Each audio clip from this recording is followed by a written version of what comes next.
Saudações, Dux e Duques Tricolores. Aqui quem fala é Duque Tricolor para mais um resumo total.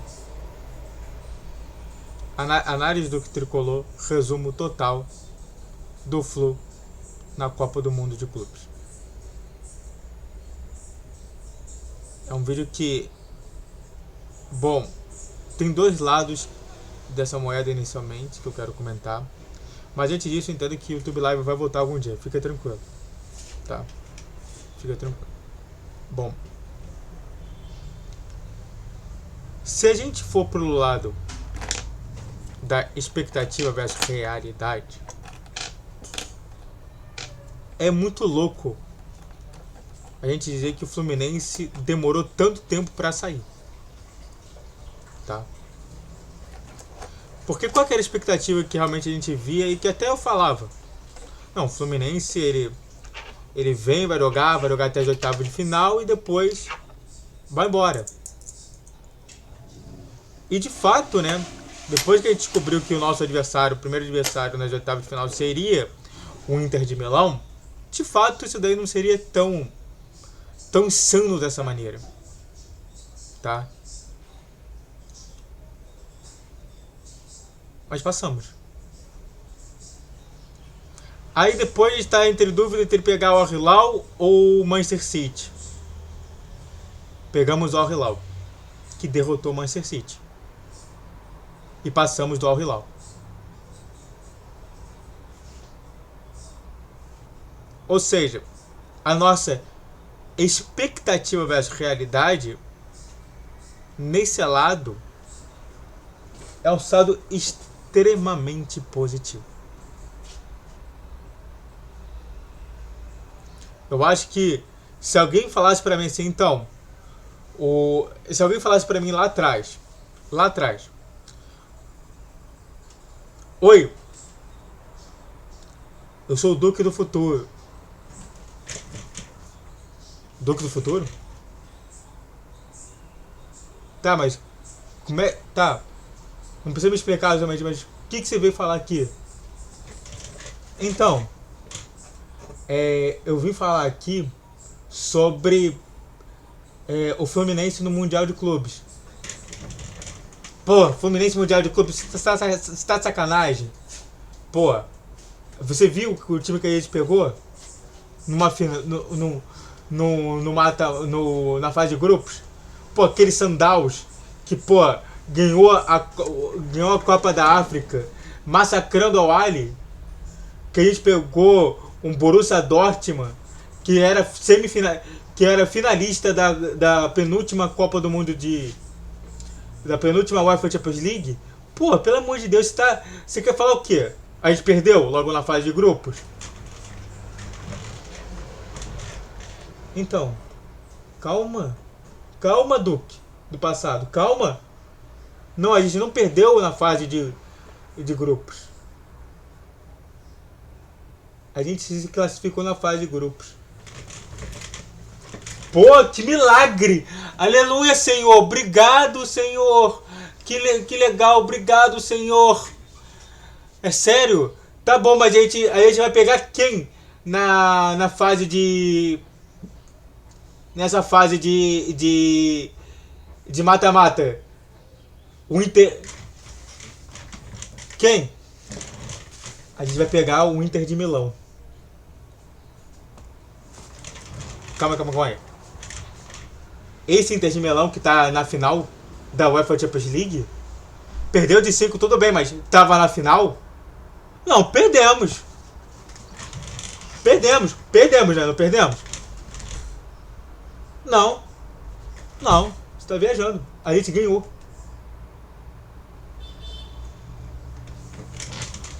Que? Tá bom. E o que a gente poderia ter pego depois ali? Quem poderia ter pego? Me fala, me explica um pouquinho mais. Então, tava entre Manchester City e Al Hilal. E o Al Hilal passou. Passou do Manchester City? O quê? Sério? Tá, então a gente vai pegar o Hilal e vai perder, né? Não. A gente ganha do Al Hilal e vai para as semifinais.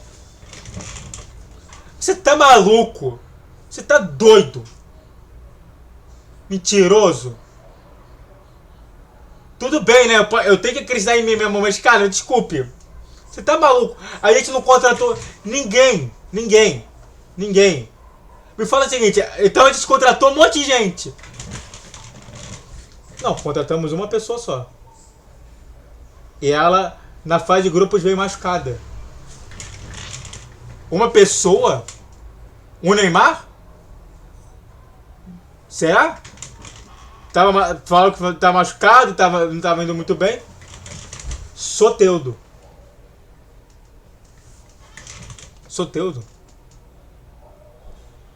Tá, então a gente jogou com o Soteldo nas oitavas de final e acabamos ganhando. Não, nem sequer entrou. Duque. Meu Duque do futuro, você tá difícil de entender. Está muito difícil de entender. Desculpe, não dá pra entender sobre isso. Não dá pra conceber isso tudo. É. E aí jogou contra o time que tava entre Palmeiras e Chelsea. Pô. Do jeito que tá maluco, vai passar o Palmeiras e vai jogar contra o Palmeiras. Não, desculpa, ele vai jogar contra o Chelsea. Tá. Não vai me falar agora que a gente vai ganhar do Chelsea. Não. A gente perdeu do Chelsea. De 2-0. 2 gols de João Pedro. 2 gols de João Pedro.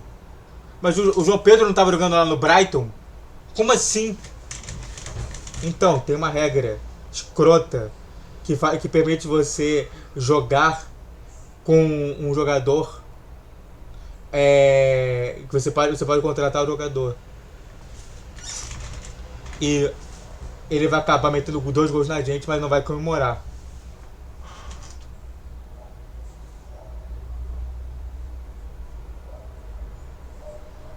Tá, mas quem que era a outra chave? Só pra gente entender. Era PSG e Real Madrid. E o PSG vai ganhar de 4-0. Rapaz. E o PSG foi bem? Então, perdeu pro Botafogo de 1-0. E esse Chelsea, quanto foi? Então, esse Chelsea perdeu de 3-1 pro Flamengo, mas era time misto. Eles nem ligavam pra isso. E era isso que a gente tinha que conversar. Tá? Então a gente vai conversar sobre a estrutura do Fluminense, como que foi e tudo mais. É assim que meu eu do futuro e o meu eu do passado pensariam. E pensaram.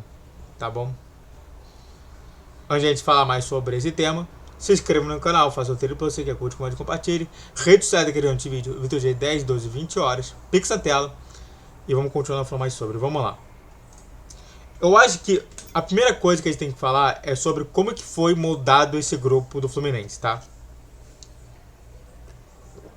Muito mais justamente a ordem dos jogos do que propriamente dito o grupo em si. Porque, por exemplo, pegamos de início o Borussia Dortmund, tá? Demos um vareio no Borussia Dortmund.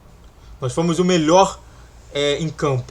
Nós fomos melhor em campo do que o Borussia Dortmund. Nós fomos melhor em campo do que o Borussia Dortmund. Isso daí é insano falar sobre isso. Claro que você pode falar que, por exemplo, só para você ter uma ideia, o Brandt estava ali com o ADM, o Guilherme, ou seja, estava com a trinca do ataque, dos melhores ataques que existem no futebol mundial. Você tinha ali vários jogadores interessantes, mas a situação focal era que esse primeiro jogo que a gente já estava esperando uma possível derrota, porque era time europeu. Time europeu é igual derrota. Derrota é igual time europeu. Então logo a gente estava esperando, mas não. o Fluminense quase ganhou do Borussia Dortmund. Quase ganhou. Não ganhou. Muito por conta da falta do chute de Everaldo. Tanto que depois desse jogo, o torcedor do Fluminense falou: chuta Everaldo.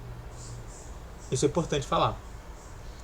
Mas fora isso, jogou muito bem o Fluminense, tá? E o Fluminense que ainda estava se adaptando a essa Copa. Normalmente, eu acho que os primeiros jogos foram esquisitos de todos os times da Copa do Mundo de Clubes. Eu vi a maioria dos jogos. E, de fato, esses jogos da Copa do Mundo de Clubes, eles têm esse tipo de situação, tá? Esse tipo de pó.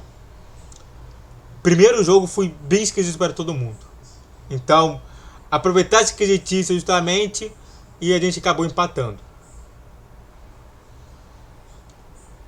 Vai sacar justamente que, por exemplo, o Arias foi muito bem, o Samuel Xavier foi muito bem, por aí vai. Então, é interessante, né? Foi muito bem.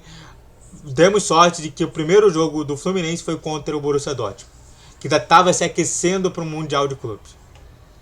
Aí depois a gente pega o Ulsan, né? E aí, normalmente, a ordem prevalece, tá? A ordem prevalece. Por quê? Porque enquanto o Borussia Dortmund era um time que era mais equilibrado, o Ulsan era um time mais defensivo porque eles realmente eram os piores, né? Eu falei lá que a gente tinha 75 a 25% de chance de ganhar. E de fato, o que chamou mais atenção nesse jogo, primeiro foi justamente a situação de que como que o Ulsan jogaria, que era justamente no contra-ataque, explorando o Eric e o Eon, jogando ali no ataque ali como velocistas. E também, eu acho que esse é o ponto focal. Era um time que era mais defensivo. Tanto que ele tem uma linha de 5, né? Se você for ver aqui, é uma linha de 5. Não é tipo assim, que o Ludwig Wilson era um ala e o Kang era outra ala. Não, era uma linha de 5. Eles fizeram uma linha de 5, uma linha de 3. Com até o Eric quer dizer, o Eon voltando um pouquinho para fazer uma linha de 4. Para você ver qual é a insanidade. Mas pegamos o time mais fraco e conseguimos, virando 2 vezes, ganhar esse jogo. Quer dizer, a gente começou ganhando, né? A gente começou ganhando e depois eles fizeram um gol, fizeram outro e a gente virou. E aí isso ampliou justamente a situação do placar. Mas, de fato, o Fluminense jogou muito bem nesse jogo e foi muito bem essa situação, né? A gente saiu de um jogo grande, empatando para ir para um jogo de um time mais fraco e ganhando. Entendeu? E aí, a gente sai desse segundo jogo, tá? Em que a gente foi muito bem, com um destaque do Arias fazendo gol de falta, né? Foi um grande gol de falta.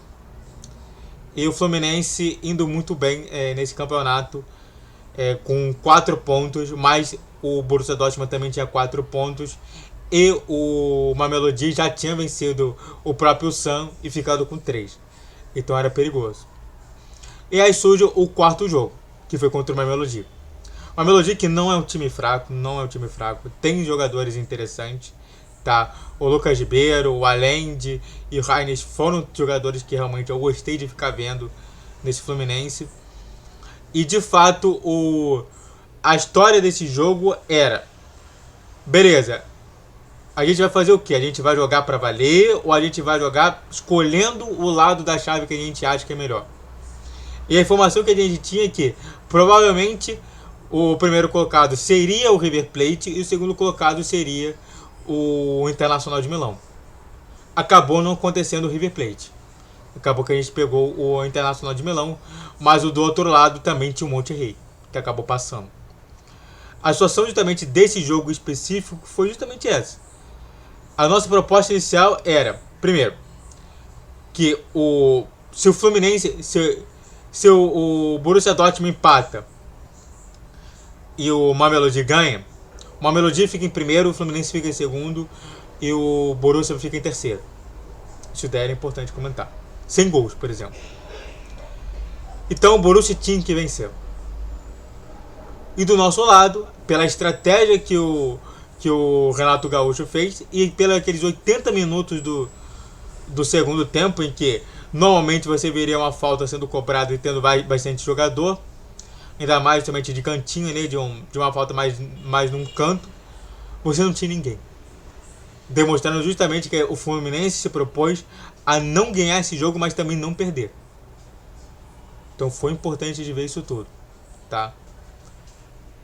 E realmente, né, foi muito bem o Fluminense nessa situação e acabamos escolhendo o lado que era melhor, porque do outro lado a gente tinha PSG, a gente tinha Real Madrid, Bayern, o próprio Flamengo, o Monterrey, nem tanto, né, mas o Borussia.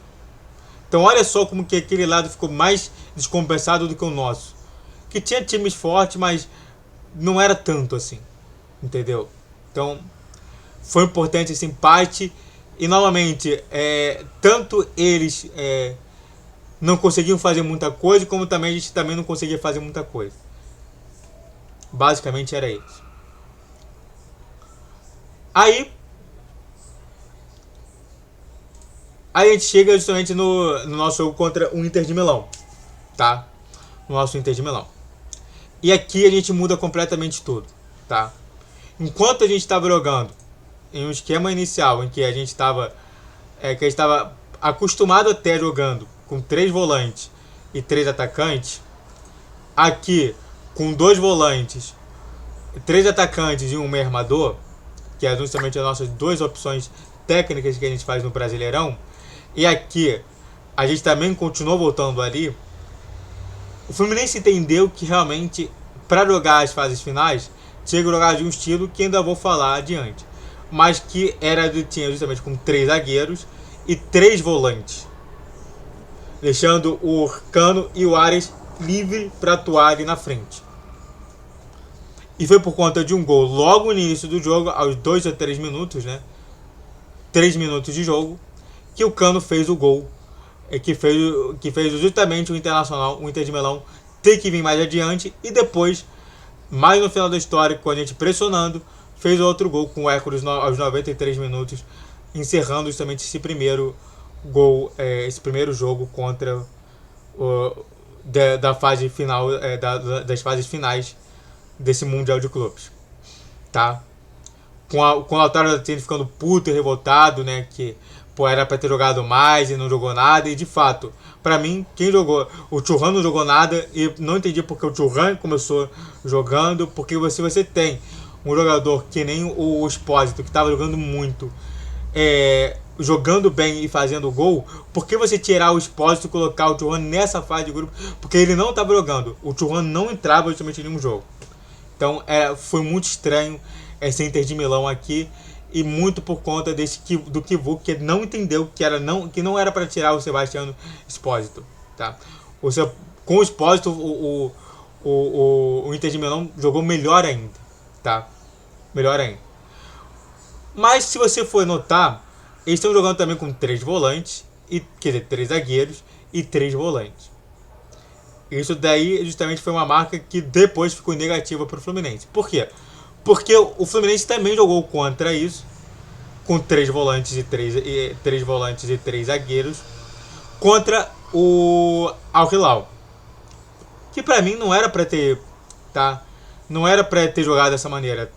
Eu acho que o Al Hilal ele poderia ter jogado mais adiante sobre isso. Eu acredito que se tirasse, por exemplo, o Moteb, deixasse o Renan Lodge como lateral e colocasse, por exemplo, mais um cara atacando, por exemplo, Caio César, fazendo esquema de, sei lá, Marcos Leonardo, Malcolm de um lado,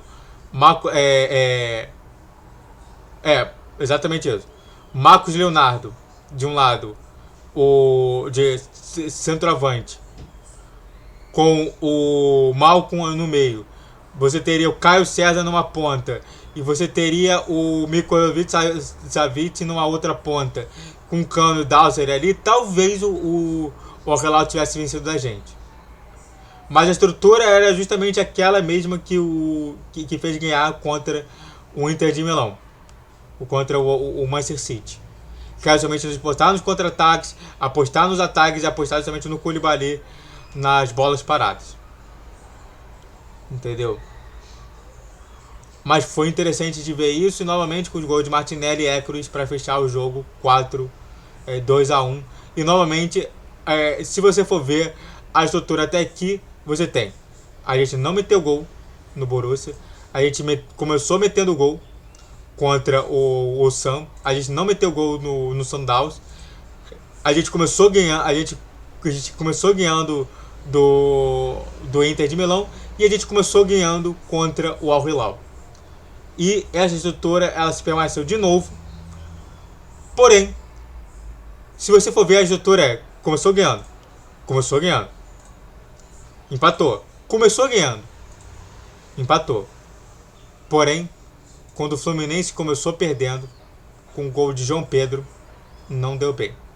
E diferente dos outros dois, que vieram com uma formação mais defensiva contra o Fluminense, que torcer para que realmente os esquemas fossem mais defensivos, o Enzo Maresca entendeu a situação e falou assim: não, então se é para alguém ir para ataque, é para ir para o Fluminense. Então um Cucu, que diversas vezes jogava como lado, né, como ala, ele virou, ele atuou como ele atuou como ponta. Então ele coloca o esquema de 3 atacantes, ponta, outra ponta e centroavante. Primeiro volante, segundo volante, que é o Enzo Fernandes, que na história é muito mais um outro 10, e o Palmer como 10. Ou seja, tecnicamente eles têm mais ofensividade do que o próprio Al Hilal e do que o próprio Inter de Milão. Ou seja, fazendo com que o Fluminense tivesse que tomar mais ataques do que o cara, tanto que 4-3-3, se você for ver 5-3-2, se você for ver aqui 3-5-2, você sempre vê ali uma característica defensiva ao times que a gente jogou nessas fases finais. Quando vê uma característica mais ofensiva, ainda mais não se preocupando tanto assim no ataque, eles deitaram e rolaram. E foi isso que aconteceu, tá bom? Foi essa situação que realmente o Fluminense passou, tá bom? Dito isso, como falei pra vocês lá atrás, o Fluminense jogou bem, foi até onde que teve. Claro que teve justamente esse roubo monumental do François Letessier. E é isso, né? Muito obrigado a todos que assistiram, fico por aqui. Faça a todos que inscrevam aqui, se inscreva no canal, faça o triplo, você que é curte, comente, compartilhe, redes sociais da criação de vídeo, YouTube dia 10, 12, 20 horas, Pix na tela, saudações tricolores, até a próxima, valeu guerreiro, guerreira tricolor.